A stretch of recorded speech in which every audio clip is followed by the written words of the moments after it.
ಇನ್ನು ಸಾಕಯ್ಯ ನಿನ್ನ ತಳ್ಳಿ ಅಲ್ಲದೆ ಹೋದರೆ ಬಂದವರು ಸೂರ್ಯವಂಶೀಯರು ಮಾತುಪಟ್ಟ ಪ್ರಕಾರವಾಗಿ ನಡೆದುಕೊಳ್ಳುವರು ಮಾತನ್ನು ತಪ್ಪದೆ ಹೋದವು ಇದನ್ನು ನಾನು ನಂಬಿದ್ದೀನಿ. ನ್ಯಾಯ ಅನ್ಯಾಯವನ್ನು ಸರಿಯಾಗಿ ಲೆಕ್ಕಿಸಿ ಸರಿಯಾದ ತೀರ್ಮಾನವನ್ನು ಕೊಡ್ತಾಳೆ ಹೀಗೆ ಭಾವಿಸಿದ್ದೆ.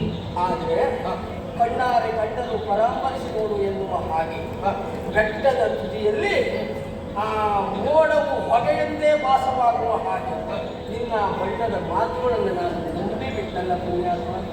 ಸಾಕು ಸಾಕು ಅಲ್ಲದೆ ಹೋದರೆ ನೀನು ಏನು ಎಷ್ಟು ಎನ್ನುವುದನ್ನು ಈಗ ಸರಿಯಾಗಿ ಅರ್ಥವಿಸಿಕೊಂಡೆ. ನೀನು ವಿಶ್ವನಾಯಕ, ಸಾಮಾನ್ಯ ನಾಯಕನಾಗಬೇಕು ಅಂತಾದ್ರೆ ಒಬ್ಬರಿಗೆ ಮೋಸ ಮಾಡಿದ್ರೆ ಸಾಕು, ಊರಿಗೆ ನಾಯಕನಾಗಬೇಕು ಅಂತಾದ್ರೆ ಒಂದೆರಡು ಮನೆಗೆ ಮೋಸ ಮಾಡಿದ್ರೆ ಸಾಕು. ವಿಶ್ವನಾಯಕ ಆಗಬೇಕು ಅಂತಾದ್ರೆ ಎಲ್ಲೆಲ್ಲ ಆಗ್ತದೋ ಅಲ್ಲೆಲ್ಲ ಮೋಸವನ್ನೇ ಮಾಡಿ ನೀನು ವಿಶ್ವನಾಯಕ. ಏನು ಮೋಸ ಪ್ರಪ್ರಥಮವಾಗಿ ನನಗೆ ನೀನು ಮೋಸ ಅಲ್ಲದೆ ಹೋದ್ರೆ ಕರೆವಾಲಿಯನ್ನು ಯುದ್ಧ ಮಾಡುವಂತ ಕೊಂಡಿಕೊಟ್ಟಿಲ್ಲ ನಿನ್ನ ಮಾತನ್ನು ನಂಬಿಕೊಂಡು ನಾನು ಎಂತೆಂತ ಅಲ್ಲ ಮಾತಾಡಿ ತುದಿ ಮೊದಲಿನ ಹಾಗೆ ತಿಳ್ಕೊಂಡೇ ಬಂದಾಗಾಯ್ತಲ್ಲ. ಶ್ರೀರಾಮಚಂದ್ರ ನಿನಗೇನು ಮಂಗಗಳ ಹೊಡೆದಾಟ ನೋಡ್ಬೇಕು ಅಥವಾ ಸುಗ್ರೀವ ತಿನ್ನು ನೋಡ್ಬೇಕು ಅಂತಿದ್ದ.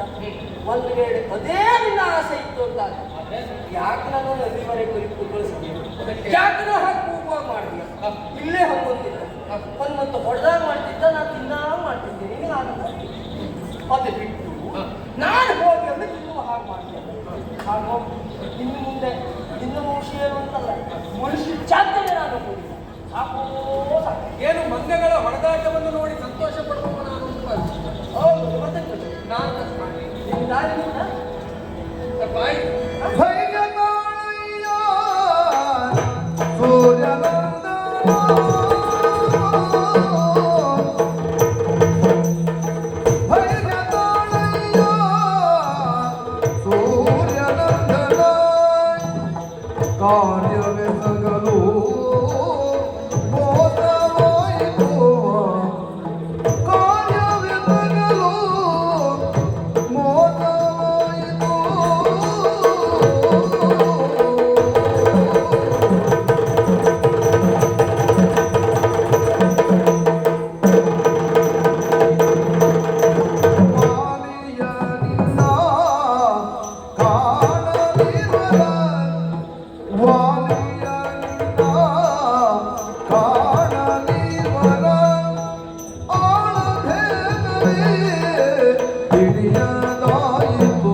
ಮೋಸ ಆಯಿತು ಯಾರಿಗೆ?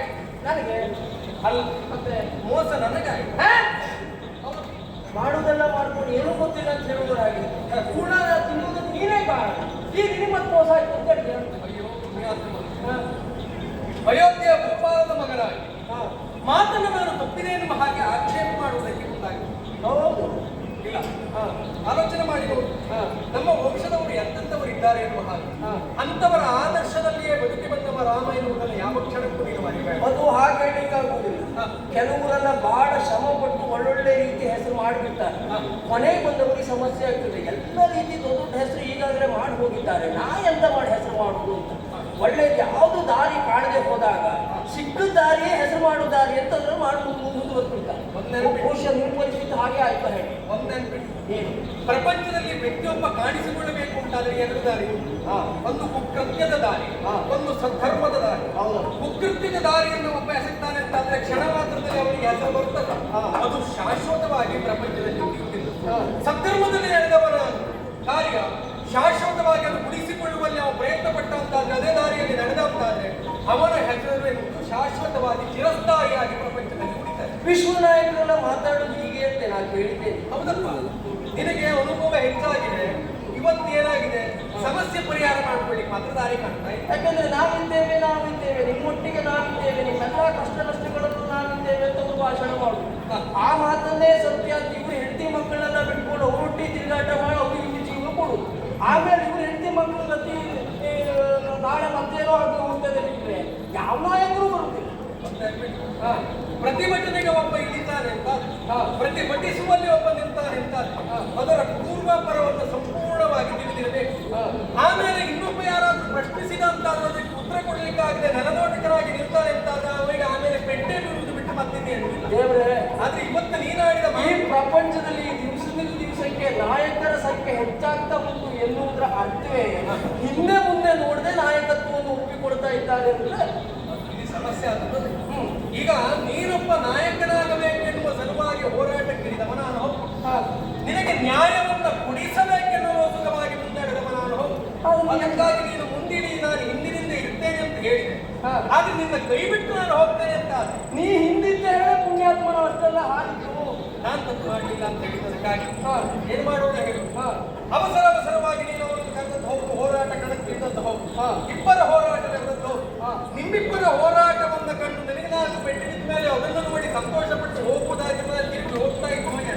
ಮತ್ತು ಪುನಃ ಬಂದಿದ್ದೇನೆ ಎನ್ನುವುದರ ಅರ್ಥ ನಿಮ್ಮ ಹೋರಾಟವನ್ನು ಕಂಡು ಸಂತೋಷ ಪಡುವ ರಾಮ ಅಂತ ಬೇಡ. ಸುಗ್ರೀವಿಗೆ ಮಾತಾಡ್ತಿದ್ದಲ್ಲ ಅದಲ್ಲ, ನಮ್ಮ ವಂಶದಲ್ಲಿ ಬಂದವರೇ ಹಾಗಲ್ವ ಪುಣ್ಯಾತ್ಮ. ಪ್ರಾಣಿಗಳ ಮೇಲೆ ವಿಶೇಷವಾದಂತಹ ಧೈರ್ಯವನ್ನು ಇರಿಸಿದವರು. ಇನ್ನೊಂದು ನೀನೇ ಹೇಳಿದೆ, ಹೌದಪ್ಪ. ದಿಲೀಪ ಮಹಾರಾಜ ಮಾಡಿದಂತ ಕಾರ್ಯ ಒಂದು ಆಹಾರಕ್ಕಾಗಿ ಹುಲಿಗಾಗಿ ಇಟ್ಟಂತ ಅಲ್ಲ ಸಿಕ್ಕಿದಂತ ಒಂದು ಗೋವನ್ನು ಉಳಿಸುವುದಕ್ಕೆ ಬೇಕಾಗಿ ತನ್ನನ್ನೇ ತಾನು ಒಪ್ಪಿಸುವುದಕ್ಕೆ ಮುಂದಾದವರಿಗೆ ಅಲ್ವಾ, ಪಾರಿವಾಳದ ರಕ್ಷಣೆಗಾಗಿ ತನ್ನ ಕೊನೆಯ ಮಾಂಸವನ್ನೇ ಕೊಟ್ಟಂತಹ ಶಿವಚಕ್ರವರ್ತಿ ಇರುವ. ಹೌದು. ಬೇಡಪ್ಪ, ನಾನು ಕೊಟ್ಟ ಮಾತನ್ನು ಈಡೇರಿಸುವಲ್ಲಿ ಎಷ್ಟು ಕಷ್ಟವಾದರೂ ಅನುಭವಿಸ್ತೇವೆ ಎನ್ನುವುದಕ್ಕೆ ನಮ್ಮ ವಂಶದಲ್ಲಿ ಆಗಿ ಹೋದಂತ ಹರಿಶ್ಚಂದ್ರನಿಲ್ವಾ? ಅಲ್ಲ, ಅದೇ ಹೌದು ಅಂತಾದ್ರೆ ಯಾಕೆ ಮಾರ್ಗದಲ್ಲಿ ಕೇಳಿಸ್ಲಿಲ್ಲ? ತಪ್ಪಾಯ್ತು. ಪುಣ್ಯಾತ್ಮ, ನೀನೇ ಹೇಳಿದೆ ನಮ್ಮಿಬ್ಬರಲ್ಲಿ ತುಲ್ಯಾರಿ ಮಿತ್ರತ್ವ ಆಗಿದೆ. ಹೌದೌದು. ನಿನ್ನ ಮಿತ್ರ ನನ್ನ ಮಿತ್ರ, ನಿನ್ನ ಶತ್ರು ನನ್ನ ಶತ್ರು ಅಂತ ಹೇಳಿದೆ. ವಾಲಿಯ ಕುರಿತಾಗಿ ಅವನಿಗೆ ಎಸಗಿದಂತ ಎಲ್ಲ ಮಾತುವನ್ನು ನೀನು ಹೇಳುತ್ತಾ ಬಂದೆ. ಆದ್ರೆ ನಿಮ್ಮಿಬ್ಬರ ಸಾಮ್ಯತೆಯ ಕುರಿತಾಗಿ ನಾನು ಹೇಳಲೇ ಇಲ್ವಲ್ಲ ಪುಣ್ಯಾತ್ಮ. ನೀವಿಬ್ಬರು ಹೋರಾಟಕ್ಕೆ ಹೌದಾ? ಅಲ್ಲ, ತಪ್ಪಾದದ್ದು ಅಂದ್ರೆ ನಾನು ತಿಳಿದು ತಪ್ಪು ಮಾಡಿದ್ದಲ್ಲ. ಅಲ್ಲದೆ ಒಂದು ಮೂಲ ಹುಡುಕು ಹೇಳುವವರಾಗಿ ನನ್ನ ಅಪ್ಪನ ಕತೆ ಹೇಳಿದ ನಾನು, ದುಂದುಬಿ ಅತ್ತೆಯ ಕತೆ ಹೇಳಿದ ನಾನು, ನಮ್ಮಿಬ್ಬರ ಸಾಮ್ಯತೆ ಕುರಿತಾಗಿ ನಾ ಹೇಳಿರುವಾಗಿದ್ದ. ಆದ್ರೆ ಯಾಕೆ ಹೇಳಲಿಲ್ಲ? ಹೊರಗಿನಿಂದ ನೋಡುವ ನಿಮಗೆ ನಾವೆಲ್ಲ ಒಂದೇ ರೀತಿ ಅಂತ ಅನಿಸ್ತದೆ. ಅದು ನಮ್ಮ ಜನತೆಲ್ಲ ಪರಿಚಯ ಆಗ್ತದೆ. ಇವು ವಾಲಿ, ಸುಗ್ರೀವ ನಿಮ್ಮ ಜಾತಿಯಿಂದ ಹೊರ ಇದ್ದವ ನಾನು ಗೊತ್ತಾಗ್ಬೇಕು ನೀನು ಹೇಳಲೇಬೇಕು. ನಿಮ್ಮ ಆಳ್ವೆ ನನಗೆ ಅರ್ಥ ಆಗಿದೆ. ಆದ್ರೆ ಏನೇ ಆಗಿ ನಾನು ತಿಂದಂಗಾಯ್ತು, ನೀವು ಕೊಡಿಸ್ದಂಗಾಯ್ತು, ವಾಲಿ ಕೊಟ್ಟಾಗಾಯ್ತು, ನಿಮ್ಮ ಸಾಮಾನ್ಯ ಸಾಕಾಯ್ತು, ನಿಮ್ಗೆ ನನ್ನ ಪುಣ್ಯ ಮತ್ತಿಂದ ಸಾಧ್ಯ ನನಗೆ ತಿನ್ನುವುದಲ್ಲ. ನಿಮ್ಮ ಆಳವೆಯನ್ನು ತಿಳಿದಂತೆ ಹೋಗುವಂತಾಗಿದ್ರೆ ನಾನು ಆ ಕ್ಷಣಕ್ಕೆ ಏನಾದರೂ ಪ್ರಯತ್ನ ಮಾಡ್ತಾ ಇದ್ದೆ. ಯಾಕೆ ಹೇಳ್ತಾ ಇದ್ದೇನೆ? ಇಲ್ಲಿಯವರೆಗೆ ಯುದ್ಧಕ್ಕೆ ಹೋದ ಕಾರಣಕ್ಕಾಗಿ ನಾನು ಹೇಳ್ತೀನಿ, ನನ್ನ ಕನಸಲ್ಲಾದ್ರೂ ಬರ್ತಾ ಇದ್ದಾನೆ. ಮತ್ತೆ ನಿನ್ನ ಮಾತು ನಂಬ್ಕೊಂಡು ನಾ ಯುದ್ಧಕ್ಕೆ ಹೋದೆ ಅಂತಾದ್ರೆ ನಿಮ್ಗೆ ಕನಸಲ್ಲೂ ಬಂದಿಲ್ಲ. ಹಾಗಾದ್ರೆ ನಾನು ಮತ್ತೆ ಹೋಗುದಿಲ್ಲ. ಇದು ನೀನಾಗಿ ನೀನಾಡುವ ಮಾತಲ್ಲ. ಮತ್ತೆ ಈಗ ನಿನಗೆ ಬೆಟ್ಟು ಬಿದ್ದಾಗ ನೋವು ಆಡಿಸ್ತಿರುವಂತ ಆ ನೋವು ಶಮನವಾಗಬೇಕು ಅಂತಾದ್ರೆ ನೀನು ಅಲ್ಲಿರುವುದಲ್ಲ. ಮತ್ತೆ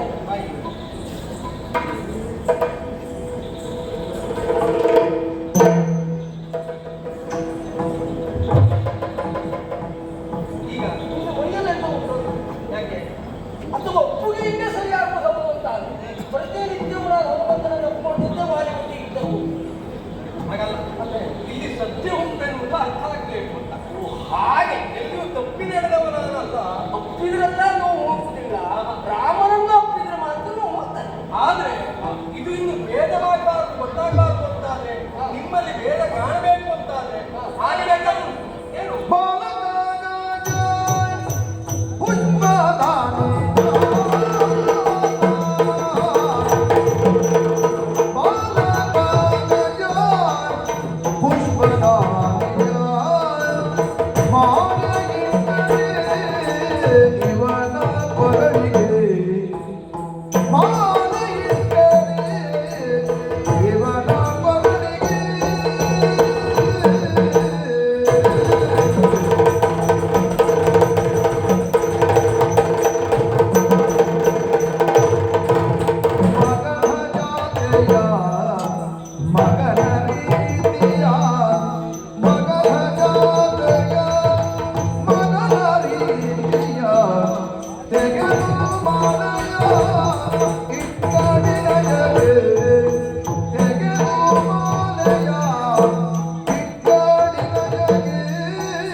ನ್ಯಾಯವನ್ನ ಒದಗಿಸಬೇಕೆನ್ನುವುದಾಗಿ ಕಂಡಾಗ ನಿಮ್ಮ ಆಳಂಗ ವರ್ಚಸ್ಸು ನಮಗೆ ಒಂದೇ ಆಗಿ ತೋರಿದೆ.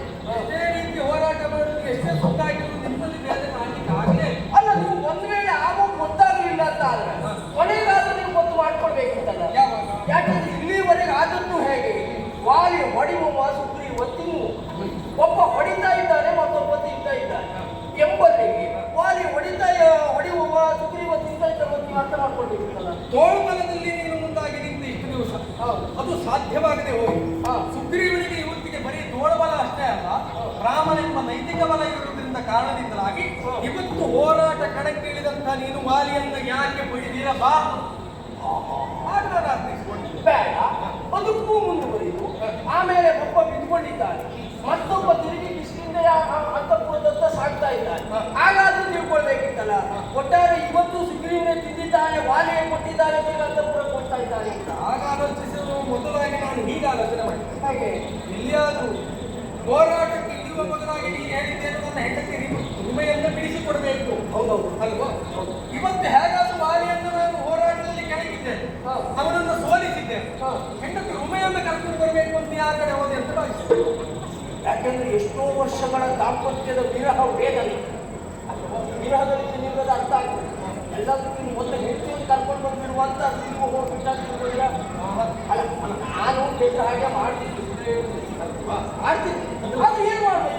ಮನಸ್ಸು ಹಾಗೆ ಹೇಳ್ತಾ ಉಂಟು ಅಲ್ವಾ? ಬಿಟ್ಕೊಂಡಿದ್ದವರಿಗೆ ಮಾತ್ರ ಕಷ್ಟ ಅಂತ ಆಗ್ತದೆ. ಇನ್ನು ಮುಂದೆ ಹಾಗೆ ಆಗಬಾರದು ಅಂತಾದ್ರೆ ಅದಕ್ಕೆ ದಾರಿ ಅಂತ ನಾನು ನಿನಗೆ ಸೂಚಿಸಿದೆ. ಉಪಾಯ ಅಣ್ಣನಿಂದ ಸಾಯ್ತೇನೆ ಅನ್ನೋದಾಗಿ ಪೆಟ್ಟು ತಿಂದು ಬಂದಲ್ಲ, ಸಾಯ್ತೇನೆ ಹೋಗುವ ಹೊಡಿತೇನೆ ಅಂತ ಬರುವಾಗ ಈ ರೀತಿ ಪರಿಸ್ಥಿತಿ ಆಯ್ತಲ್ಲ, ಸಾಯ್ತೇನೆ ಸಾಯುವ ಸ್ಥಿತಿಯಲ್ಲಿ ಬಂದ ನಿನಗೆ ಒಂದು ಹಾರ ಹಾಕುವ ಅದು ಹೇಳಿದಾಗಿ ಹಿಡ್ಕೊಂಡೆ ಬರ್ತದೆ.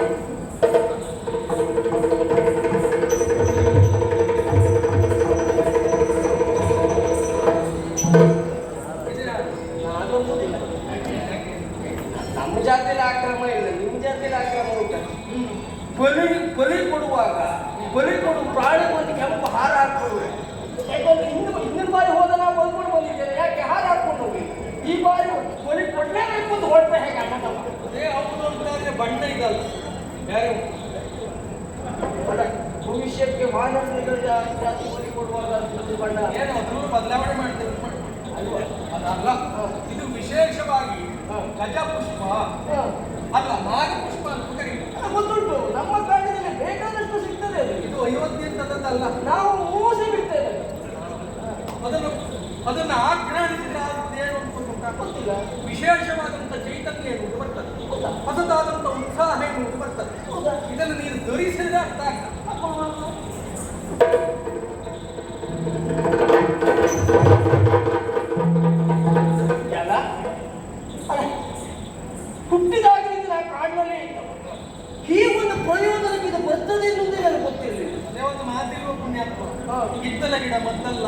ಹೌದು ಹೌದು. ಒಂದು ವೇಳೆ ಇದು ನನಗೆ ಮೊದಲೇ ಗೊತ್ತಿತ್ತು ಅಂತಾದ್ರೆ 4 ದಿವಸ ಹೋಗುವುದು, ಅಣ್ಣನೊಟ್ಟಿ ಯುದ್ಧ ಮಾಡುವುದು, ಮೈಕೈ ನೋವು ಆದ ಕೂಡ ಈ ಹಾರ ಹಾಕುವುದು, ಮತ್ತು ಹೋಗುವುದು, ಯುದ್ಧ ಮಾಡುವುದು. ನಮ್ಮ ಅಣ್ಣ ಮಾನಸಿಕವಾಗ ನನ್ನ ಹೆಂಡತಿ ಬಿಟ್ಕೊಡ್ಬೇಕಿತ್ತು, ಅಷ್ಟು ಮಾಡ್ತಿದ್ದೆ. ಅದೇ ನಿನಗೆ ಮೊದಲು ಗೊತ್ತಿದ್ದರೆ ಹೌದು ಅಂತಾದ್ರೆ ಇವತ್ತು ಈ ಗಜ ಪುಷ್ಪ ಸಿಕ್ಕುವುದಿಲ್ವ, ಇದು ಬೇರೆ ಪುಷ್ಪ ಕೊಡ್ಬೇಕು. ಅದು ತೊಂದರೆ ಇಲ್ಲ, ನನ್ನ ಹೆಂಡತಿ ಒಟ್ಟಿಗೆ ಇದ್ರೆ ಆಗಿತ್ತು. ನಿಮ್ಮಲ್ಲಿ ಆಳಬೇಡವಂತ ಕಾರಣೋತ್ಸುಕವಾಗಿ ಇದು ಹೌದು. ಹೌದಾ? ವಿಜಯದ ಸಂಕೇತವಾಗಿ ಇದು ನಿಮಗೆ ಹಾಕಿತ್ತು. ಹೌದು. ಈಗ ಸಂಪೂರ್ಣವಾಗಿರಬೇಕು. ಇಷ್ಟು ಧೈರ್ಯ ಬಂತು ಅಂತಾದ್ರೆ ನಿಮ್ಮಲ್ಲಿ ಬದಲಾವಣೆಯನ್ನು ಗುರುತಿಸುವುದು ನನಗೂ ಅನುಕೂಲವಾಗ್ತದೆ. ಒಂದು ಸ್ವಲ್ಪ ದಿವಸಗಳ ಕಾಲ ವಿಶ್ರಾಂತಿಯನ್ನು ಪಡೆಯೋಣ. ಸರಿಗೆ ವಿಶ್ರಾಂತಿ ಅಣ್ಣನ ಕರೆಯುವುದೇ ಈಗ. ಈ ರಾತ್ರಿ ಆಗ್ತಾ ಉಂಟು. ಒಳ್ಳೆಯ ಕಾರ್ಯವನ್ನು ಮಾಡಬೇಕು ಅಂತಾದ್ರೆ, ಮಾಡಲಿಕ್ಕೆ ಹೊರಡ್ತಾನೆ ಅಂತಾದ್ರೆ ಸಮಯವನ್ನು ಹುಡುಕಬೇಕಾದಂತ ಅನಿವಾರ್ಯತೆ ಇದ್ದ ಸಮಯವೇ ಒಳ್ಳೆ ಸಮಯ ಅಂತ ಹೇಳಿದ್ರೆ ಹಾಗಿದ್ರೆ ಹೋಗುವುದು. ಅದು ಇನ್ನೂ 2 ದಾರಿ ಹಾಗೆ ಹೇಳಿರ್ಲಿಲ್ಲ. 10 ದಾರಿ ಉಂಟು ಅಣ್ಣಿನ ಕರೆಯಲ್ಲಿ ಹೋಗಿ ಸಪ್ತ ಜನಾಶ್ರಮ. ಅದೇ ಒಬ್ಬ ಸ್ವಲ್ಪ ಸಮಸ್ಯೆ ಉಂಟು. ಅಂದ್ರೆ ಕೆಟ್ಟ ಯೋಚನೆ ಇದ್ದವರು ಆ ಸ್ಥಳದಲ್ಲಿ ಕಾಲಿರಿಸಿದ್ರೆ ಅವರ ತಲೆ 1000 ಹೋಳಾಗ್ತದೆ. ಹಾಗೆ ಸುದ್ದಿ ಉಂಟು. ನಿನಗೆ ಅಂಜಿಕೆ ಅನ್ಯಾಯಕ್ಕೆ ಒಳಗಾದವನಿಗೆ ನನ್ನ ಬಲದ ಮೂಲಕವಾಗಿ ಹೊರಟು ನಿಂತವನಿಗೆ ಅಣ್ಣನನ್ನು ಕರೆದು ಹೋರಾಟ ಮಾಡುವಂತ ಸಮಯ ಕಲ್ಪಿತವಾಗಿ ಆ ಸ್ಥಳದಲ್ಲಿ ನಾವು ಹೋದೆವಂತಾದ್ರೆ ಎಲ್ಲಿಯಾದರೂ ಅಧರ್ಮದ ದಾರಿಯಲ್ಲಿ ಕುದರ್ತಿ ಹೌದು ಅಂತಾದ್ರೆ ಅವರ ತಾನೇ 1000 ಹೋಳಾಗಿ ಹೋಗ್ತದೆ. ನಾವು ಸತ್ಯದ ದಾರಿಯಲ್ಲಿದ್ದೇವೆ, ಇದನ್ನು ತಿಳಿಸಬೇಕು ಅಂತಾದ್ರೆ ನಾವು ಅದೇ ದಾರಿಯಲ್ಲಿ ಹೋಗುವುದು. ಈ ವಿಚಾರವನ್ನ ಬಾರಿ ತಿಳಿದಂತಾದ್ರೆ ಅವರು ಆಲೋಚನೆ ಮಾಡಿ ವ್ಯವಹರಿಸಬೇಕಾಗ್ತದೆ. ಸುಗ್ರೀವ ತಪ್ಪು ದಾರಿಯಲ್ಲಿ ನಡೆಯಲಿಲ್ಲ, ಧರ್ಮಯುತವಾಗಿಯೇ ಹೋರಾಟಕ್ಕೆ ಬಂದಿದ್ದಾನೆ ಎನ್ನುವುದು ಅವರಿಗೂ ವೇದ್ಯವಾಗಬೇಕು ಅಂತಾದ್ರೆ ನನ್ನ ಕರ ಹಿಡಿ